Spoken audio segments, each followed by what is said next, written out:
This episode is brought to you by Bet Online. Remember to use promo code BELIEVE for your 50% welcome bonus on your first deposit. Bet Online, where the game starts. That is the voice of @Marcus_Mosher. Today we're talking about Patrick Mahomes, and Marcus posed the question to me, has he ruined the game for the league, specifically personnel directors and scouting departments? And I thought it was a really great question that you asked me. Why do you feel that? What's the general concept here? Well, there's just nobody that can go toe-to-toe with Mahomes. So everybody's now searching for the next Patrick Mahomes. They're gambling only on upside. They're only looking for guys that have that kind of arm talent. And it's kind of getting rid of the middle-class quarterbacks in the NFL, which I like watching. I like watching the Dak Prescotts and the Kirk Cousins and the Geno Smith. I wish we had more of them. You know, there's a lot of things I could mention about Patrick Mahomes' game, but I want to focus on one that I just don't ever hear talked about that much, but I'm sure people are aware of it, which is we all know that he makes off schedule plays. We know that he uses his legs, even though he's not a fast guy. He's quick, he's agile.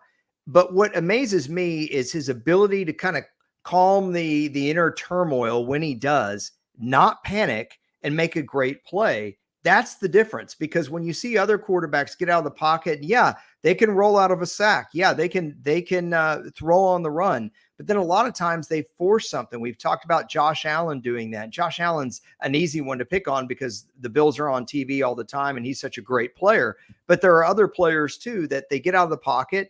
They buy themselves time. The Brett Favre throw in the 2009 championship always comes to my mind. But when Patrick Mahomes does that, more often than not, Marcus, he's making a huge, important play, getting you that 3rd and 14 without the turnovers. And if you've got an opportunity to get a takeaway from him in that situation, you better catch it. And we've seen other quarterbacks that are really good outside the pocket, like a Tony Romo, who was kind of sneaky athletic, but he didn't have the arm talent of a Mahomes to make some of the ridiculous throws 40 yards down the field, or a Ben Roethlisberger, who just wasn't as accurate when it came to that kind of stuff. Mahomes is really the total package. And because of the ability to make plays, off script, it's really what makes him by far the best quarterback in the league.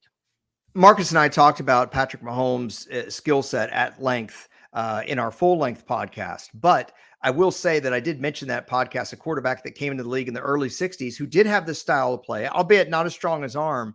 But the rest of the NFL didn't adapt to it. They didn't really buy into what that quarterback was doing. So you can hear more about that. You can also hear about Kirk Cousins' MVP chances. I know you guys are really enjoying that story. 1,000-1. It's not 1,000-1. Last thought on Patrick Mahomes before we get out of this shorty. He's really good. I mean, he's really good. I don't know what else to say, but I don't see how anybody is going to be able to challenge him anytime soon because of Andy Reid, because of that offense. I think our best hope is that Justin Herbert figures it out with Kellen Moore. Otherwise, I think Patrick Mahomes is going to run the AFC for the foreseeable future.